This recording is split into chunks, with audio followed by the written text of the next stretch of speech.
Good morning, everybody. We left our camp spot from last night at around 7 a.m. and we are past Anchorage already, headed down the seaward highway towards seaward. We are on the Turnagain Arm. You got these mountains in the distance over here, some whitecaps on the water, and we're looking forward to finding a place to pull over and take it all in. After 9 days on the road, grappling with the forces of nature, finding epic camp spots, and learning about the history of the Alaskan landscape, the drive down the Kenai Peninsula would be the most unplanned portion of our adventure, and one that would teach us the most about the value of spontaneity. Absolutely gorgeous.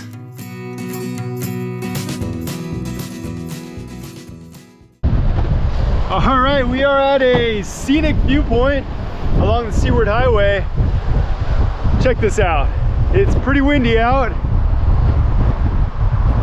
Pretty gorgeous.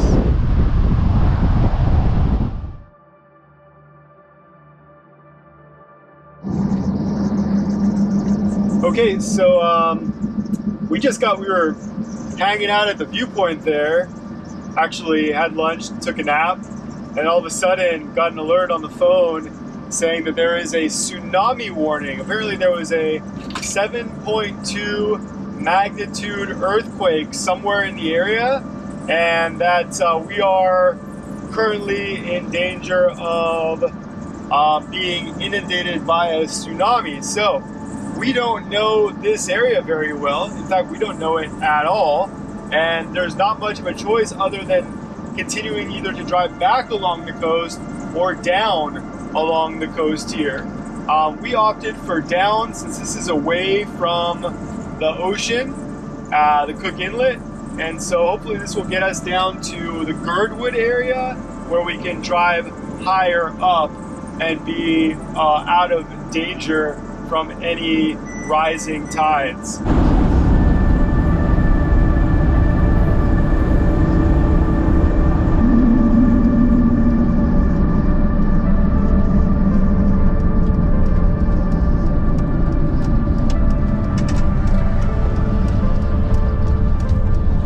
Okay, we are off the Seaward Highway and out of harm's way from sea level roads, so we're headed up toward Girdwood. We're going to go up there and get a cup of coffee and kind of keep an eye on the news.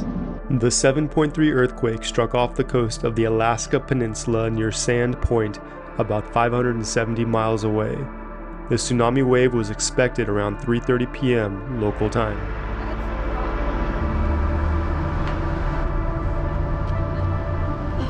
All right, well, the tsunami warning is set for around 3:30 p.m.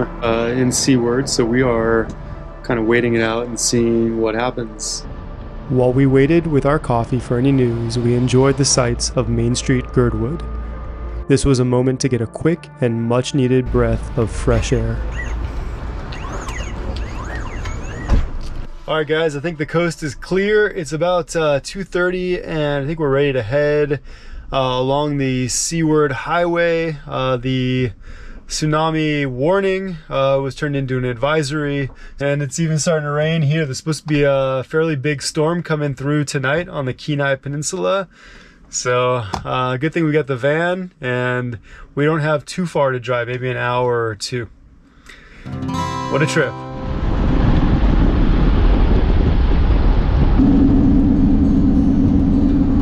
All right, we got the storm from the sea and the storm from the sky. But this van will protect us.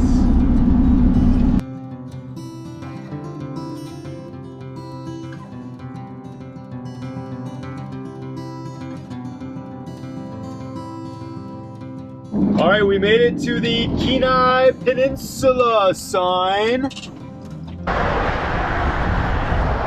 All right. We made it to the third segment of our trip. Looks like the fish is missing his head, probably because of those eagles. Despite the forecast, the farther south we drove, the sunnier the skies became. And by the time we found this camping spot, it turned out to be a perfect afternoon. All right, we have made it to our campsite for the night. This one is definitely ranking up there with some of the more epic spots that we have found on this trip. Let me turn around and show you what we're looking at. You got the van here. Look at these amazing mountains. You got snowfields still melting over there, but there's something even better. Let's go over here. You may hear that noise. That's the sound of water. And look what's happening in the water down there.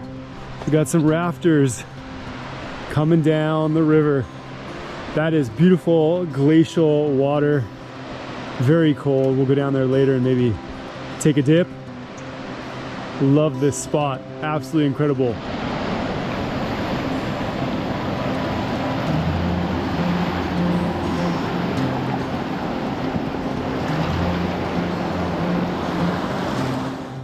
We originally weren't going to visit the Kenai Peninsula, but after more than a week of the interior, we had made a decision to change our plans, and were pleasantly surprised by the beauty and color of this area.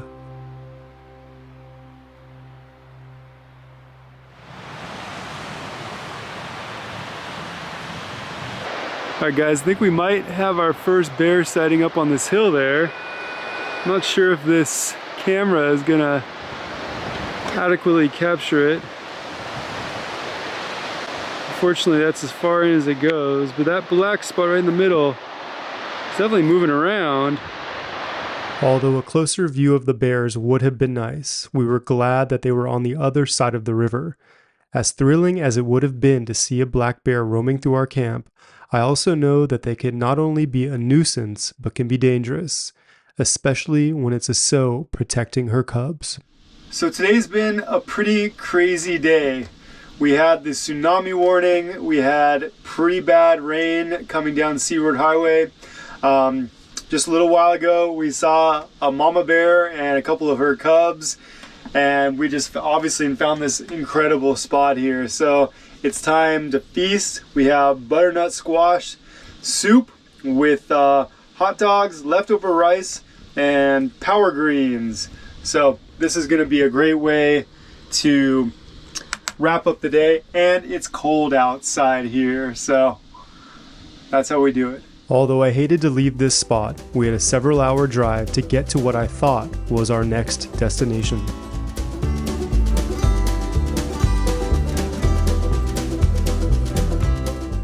Good morning. Today is day 11 of our overland journey through Alaska, and we're back on the Seward Highway headed south toward Homer. What will day 11 bring us? Let's find out.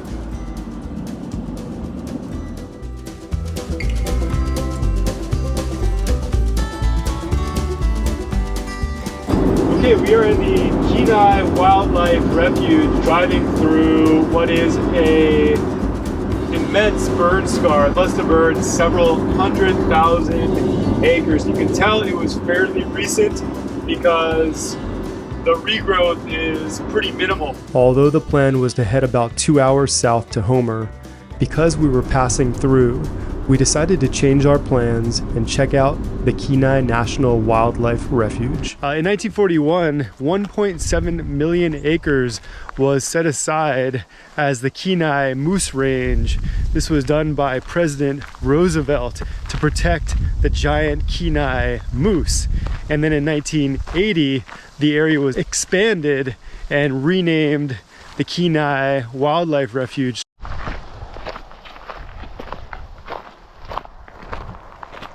So this burn scar that we're looking at here behind us is from the Swan Lake fire in June of 2019, and which lasted all the way until the fall.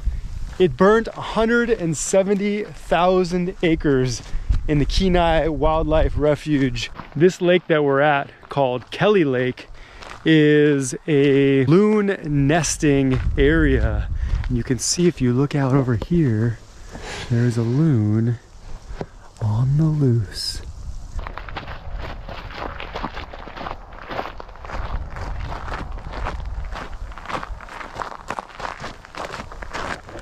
So normally the Kenai Wildlife Refuge gets 1 or 2 wildfires a year, but the spring of 2019 was exceptionally hot and dry. And in a matter of days in June, there were 4 wildfires that were ignited by lightning. This one was by no means the largest, but looking at the history, these wildfires seem to become more and more common.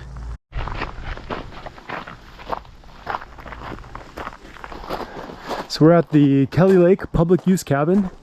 I imagine that you probably have to have a reservation to stay here. And it doesn't look like there's anyone here. Maybe you get to share it. It's kind of cool. If you're looking for a place to squat for the night. Occupancy of public use cabins without a permit is prohibited. Be sure you have your permit with you while using the cabin.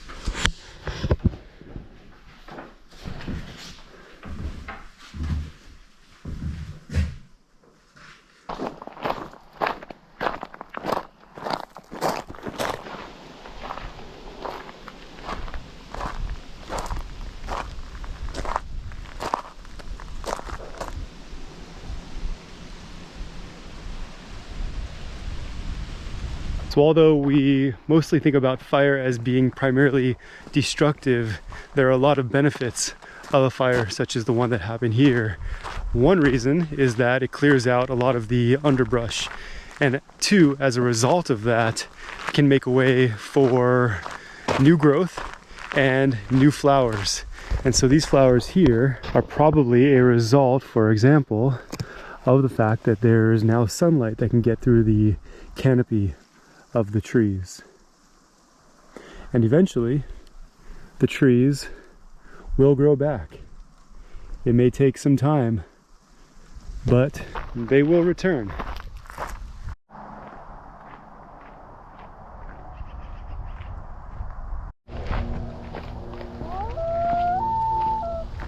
So the loons are right out here on the lake, and they're making a howling sound. And if I didn't know any better, I would have thought that was a coyote or potentially a wolf, but they're just loons.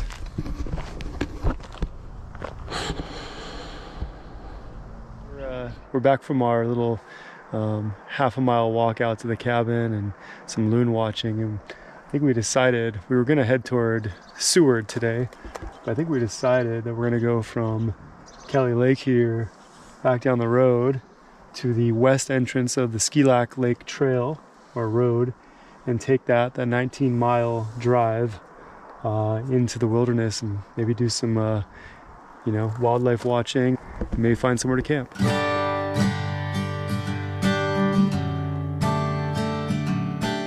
Before venturing down a backcountry road, you always want to check out the signboards. Let's go take a look.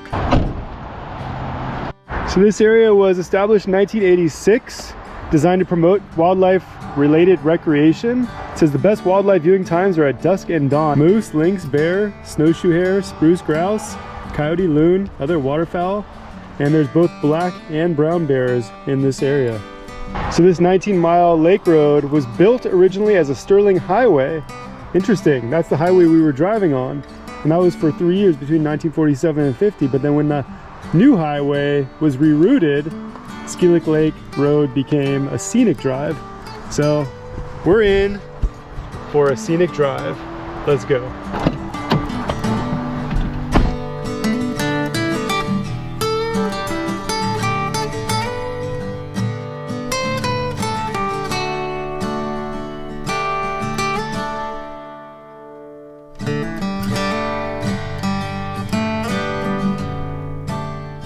We had various ideas of places we wanted to visit while on this trip, but the Kenai National Wildlife Refuge wasn't on that list.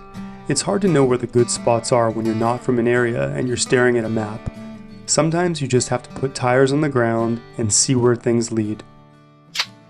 All right, after maybe about a half an hour of driving around looking for spots, The upper Skilak Lake campground was a little bit busy for us. The lower Omer Lake campground was just kind of like a parking lot. This one down here is also kind of a parking lot. We found this dispersed spot here overlooking Engineer Lake. This is just a pull off on the side of this kind of like tertiary road, but it is absolutely gorgeous. So today's been kind of a crazy and a little bit rough day. We had this idea that we were going to go down to Homer. We got to a point where we weren't feeling it. We were like near Soldotna or something like that. And we decided after lunch to turn around. And we saw the Kenai National Wildlife Refuge sign. And this Skilak Road is exactly the kind of thing that we hope to find. This kind of like backwoods, backcountry, back road, scenic byway times 2. And so after quite a few hours of driving and kind of aimlessly driving, we have found ourselves what I would say is equal to the best campsites we've found on this trip. I love the fact that there is this burn scar here because you can hear the birds and you can see for miles around. Had there been no burn scar, you would not see these views of this lake behind us here. So I will say that I'm quite pleased, and it's gorgeous weather.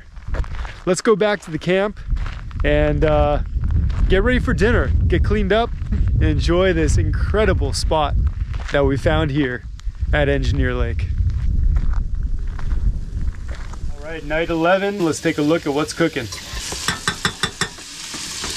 Over here we got some hot dogs getting crispy, and then we have some macaroni and cheese with some power greens.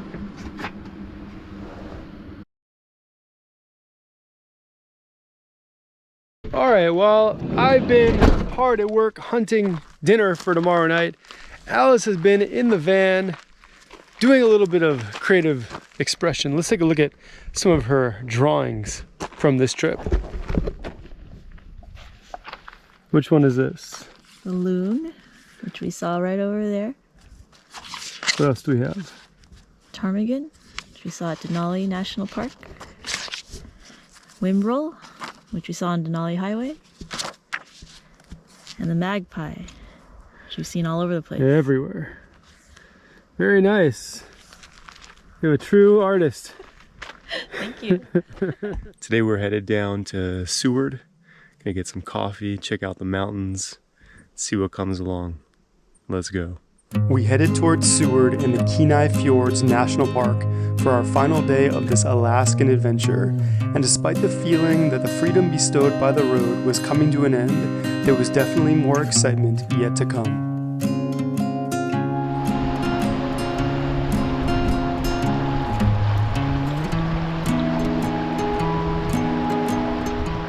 We're at our first stop of the day. We took off from the campsite about a half an hour ago and drove down the rest of the Skilak Road, and now we're at the Kenai River here, and it is so pretty, so worth stopping and checking out.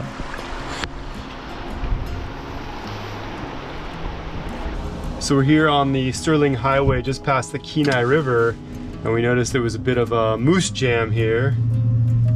Let me show you the moose. The interaction between humans and nature will always be fascinating.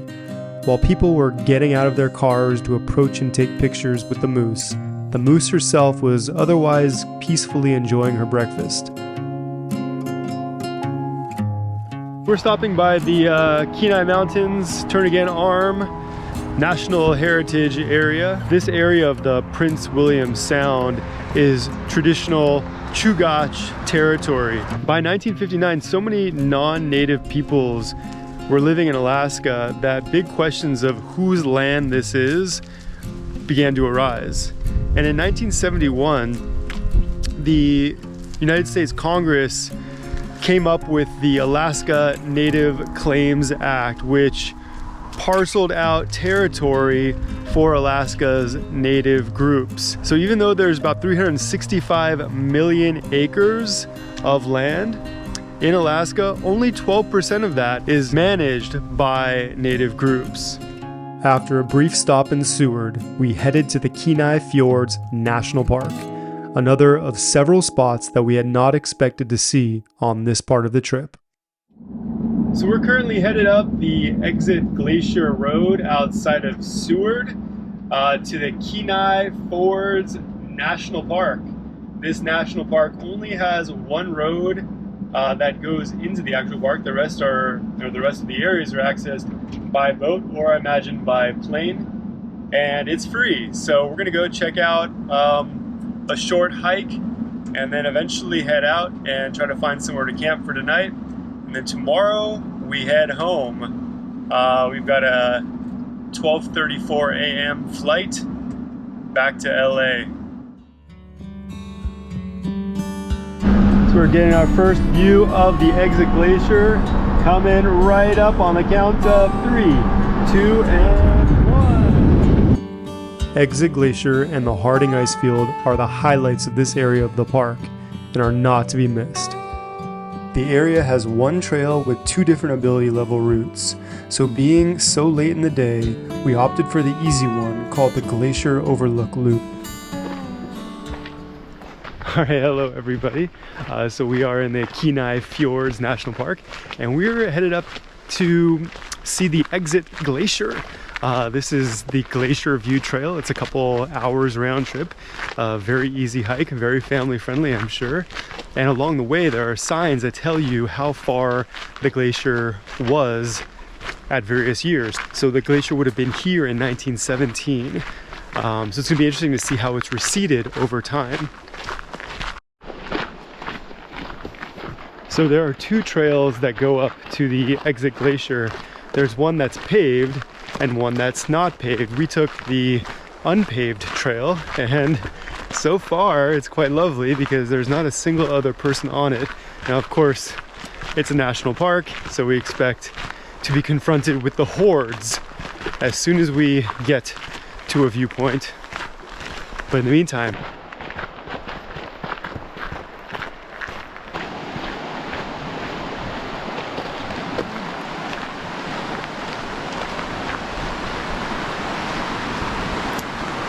so here's our glacial melt. Let's go stick our fingers in it and see how cold the water really is.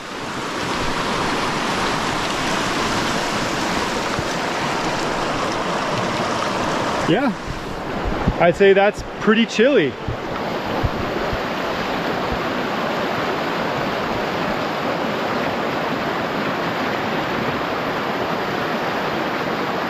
Here's another year marker. So it was about maybe a quarter mile from the 1917 to the 1926 marker, which means that it's receded in those 9 years about a quarter mile. I wonder where the next one will be. There's our 1951 spot. That was about 100 yards from the 1926 spot that the glacier was at, which means that in about those 25 years, the glacier didn't recede all that much at all. So some years, obviously there was greater receding, and other years, much less. All right, so we're opting for the off-trail route up the glacial riverbed. Got to cross this fun little stream here, which is not very difficult. And then we're free. Let's see how Alice is doing.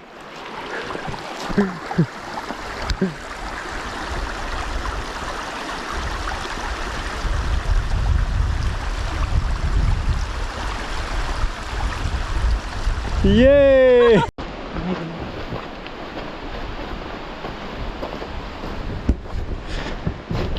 So anytime you have a chance to hike off trail versus, especially in a national park, versus being on the main highway, so to speak, you're gonna have more of a chance for that kind of transcendental experience. So the Exit Glacier is one of 40 glaciers that's fed by the Harding ice field. which accumulates over 70 feet of fresh snow every single year.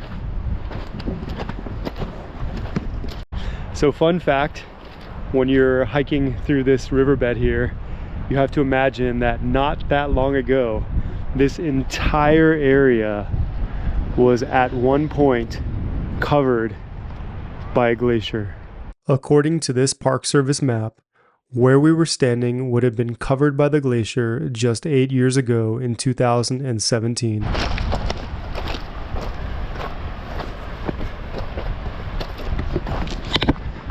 So as you get closer and closer to the glacier, of course the temperature gets colder and colder because the air that's coming down off the mountain pulls that coolness out of the glacier and blows it downward into this canyon.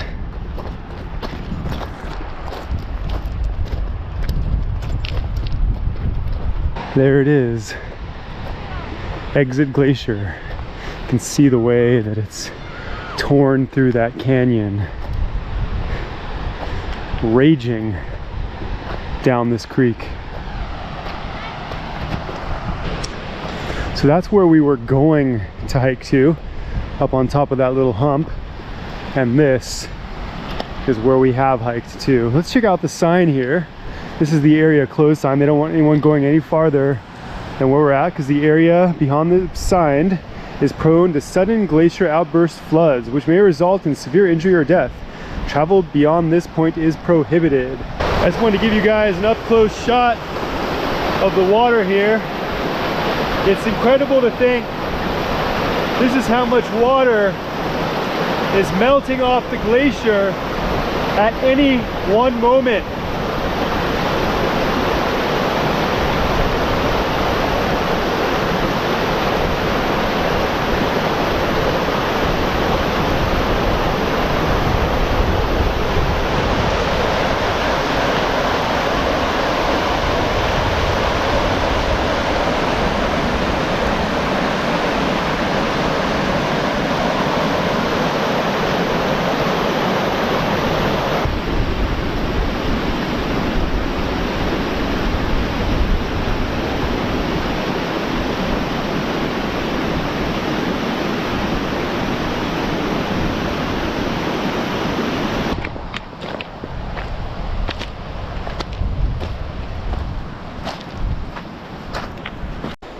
Not every nature experience leaves you with the feeling of transcendence.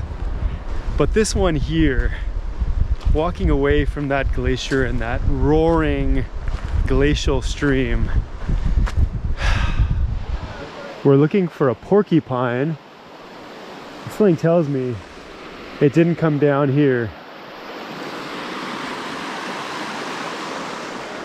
Right through the bushes there. There he goes. There's our porcupine.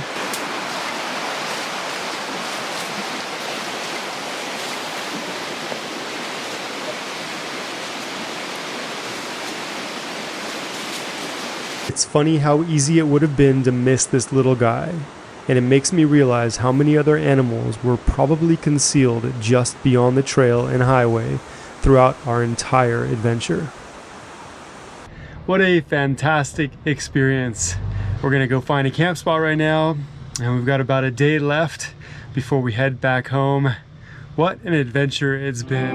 After a solid day of trekking and road tripping, it was time to find a camp spot for the final night of our journey. And let me tell you, this one topped them all. So this spot has just been absolutely magical.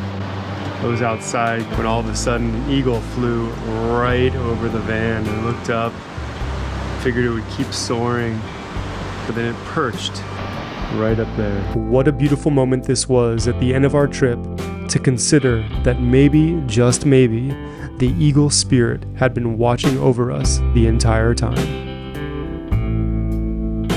I want to thank you guys for watching this magnificent Alaskan journey. What a fantastic moment, an epic adventure this has been. We'll see you next time.